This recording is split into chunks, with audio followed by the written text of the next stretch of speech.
لو عندك برطمانات ازاز ومجمعاهم كده زي تعالي نعمل منهم فكرة حلوة قوي، اوعي تتخلصي منهم.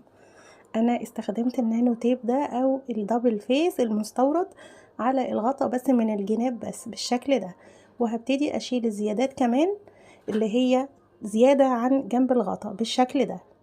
هشيلها بالمقص لو هي مش نفس المقاس، واستخدمت قصاقيس القماش اللي عندي.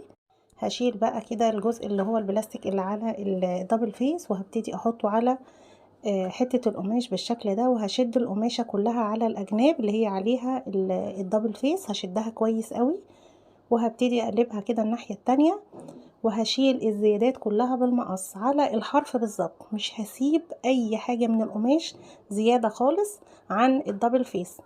وبكده هبقى غلفت الغطا كويس قوي. بصوا أنا بشيل كل التنسيلات اللي هي متبقية من القماش بالشكل ده عشان الفينش يبقى معايا حلو. بصوا بقى الغطا كده اتغلف في دقيقة، اقل من دقيقة والله، بس شكله كمان مظبوط جدا وحلو.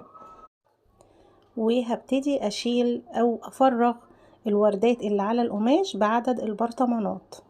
هفرغ كده الوردات اللي على القماشة، كان شكلها حلو قوي، وردات كده بفروع زرع خضرة، شكلها عجبني جدا، احلى من اي ستيكر. هفرغ كل الوردات يعني على قد البرطمانات زي ما قلت كده، وهبتدي ألزقهم على البرطمان بالغيرة الشفاف او الورنيش اللامع، اي حاجة من الاتنين هيلزقوا ويعملوا طبقة عازلة على القماش وهتديها لمعة كمان.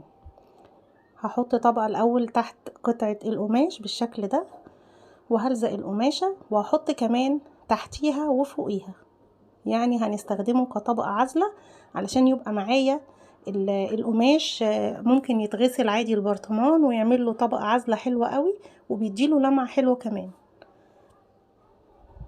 زي ما عملت على قطعة القماش اللي انا حطيتها في الجنب، هعمل كده على الغطا برضو، مش هسيب اي جزء من الغطا مش عليه الطبقة العازلة.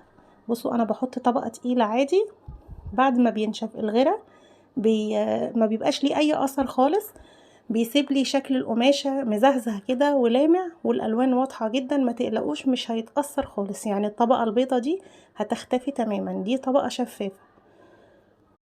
اللي انا عملته في البرطمان ده هكرره في كل عدد البرطمانات اللي عندي. هنا كنت بشيل الزيادات بتاعه ال ال الطبقة اللي انا عملتها العزلة دي، بشيلها بالمنديل. وهنا كان بعد ما نشف اخد ساعة تقريبا بالظبط، كان تحت المروحة. وهنا حطيته على رف المطبخ، طقم توابل شيك جدا جميل قوي وعملي جدا، وبجد اضافة حلوة قوي للمطبخ عندي، جربوها هتعجبكم.